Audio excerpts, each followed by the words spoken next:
Look, I told you a minute ago I had a surprise for you, Frank. Yes? But first, I'd like your candid opinion of our New York World's Fair. Oh, it's magnificent. It's a fascinating spectacle, and the exhibits are very educational.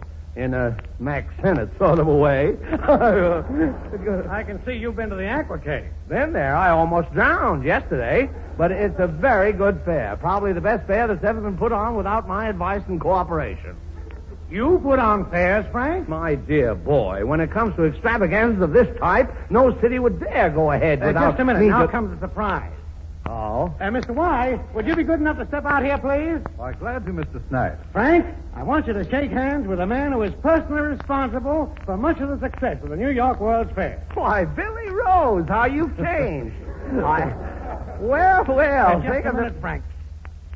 What? Well, that's all right, young man. Did I understand you to say that you've had experience in putting on exhibits of this kind, Mr. Morgan? Grover Morgan, sir. The last of a long line of exhibitionists. My grandfather was Perisphere Morgan, a direct descendant of Trilon Morgan. Of course, that's the Flushing branch of the family.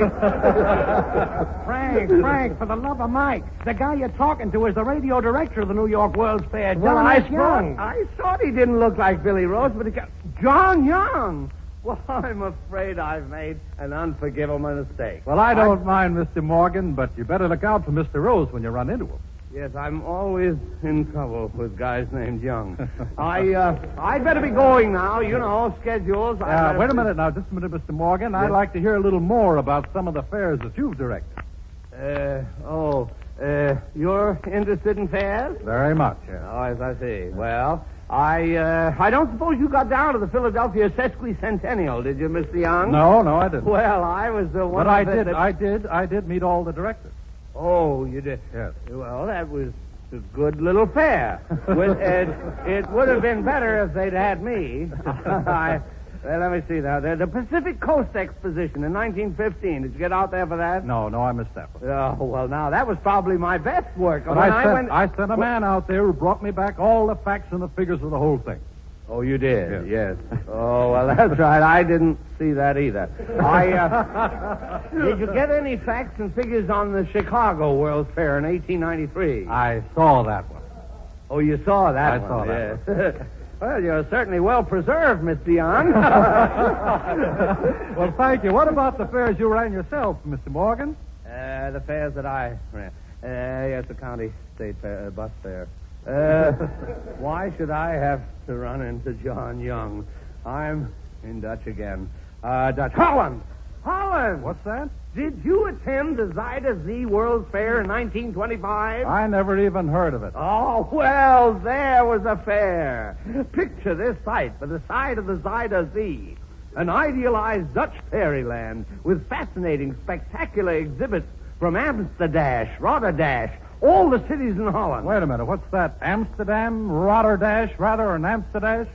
Yes, well, you can't say damn on the air. I'm just trying to tell you. Well, did your fair have a contribution from the Hague? What's the mayor of Jersey City got to do with it? You mean the capital of Holland? Yes. Oh, yes. Yes, well, it was there I got my great idea to glorify their principal national product. Diamonds. Oh, no, Mr. Young. Their principal manufactured product is cheese.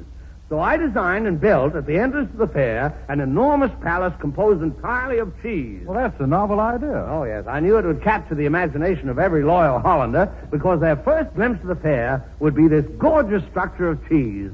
Lofty spires of Edam, magnificent towers of pimento, great arches of cheddar, and the entrance gates of delicate tracery of gorgonzola. A remarkable piece of work. By the way, how was the first day's attendance, Morgan?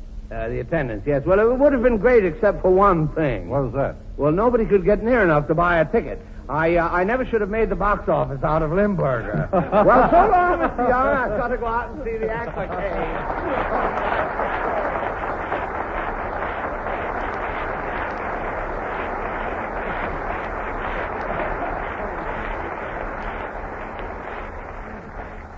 Well, all right, John. If I can be serious for a minute. I don't believe it's possible. Oh, yes, it is. I've been in New York not quite a week, And I've been to see this marvelous fair 3 times, and honestly, I don't believe there's ever been anything like it since the beginning of time. Such an incredible variety of entertainment, amazing spectacles, breathtaking glimpses into the future. A person could spend months wandering around the New York World's Fair and never be bored for an instant. Well, it's nice to hear you say that, Frank. That keeps our record 100% perfect. What do you mean? Well, I mean that we've had about 9 million visitors to the fair so far, and not a single one of them has gone away feeling let down. Well, it's magnificent, and I mean it. Good night, John. Good night, Frank. Excuse me just a minute, Mr. Morgan. Yes. The folks over at the Maxwell House Mayflower Donut Shop here on the World's Fair grounds thought you might be missing your Thursday evening glass of iced Maxwell House coffee, so they sent this over to you. Well, thanks, son. That's right. It's time for our famous old Thursday evening custard. Say, all the gang out in Hollywood ought to be having their coffee right now. Hey, Bob Young out there in Hollywood. Do you know what day it is? Time it is? Meredith, Bob. Stafford. Sorry, Mr. Morgan. We have to pause for station identification. This is KFI, Los Angeles.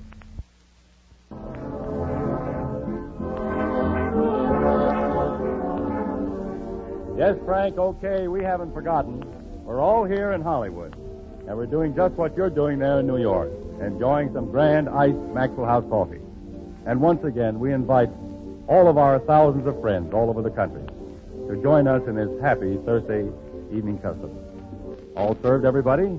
Here's sugar and cream. And Meredith opens our second act with a new swing arrangement of a famous rhythm number of the 1920s, The Parade of the Wooden Soldiers.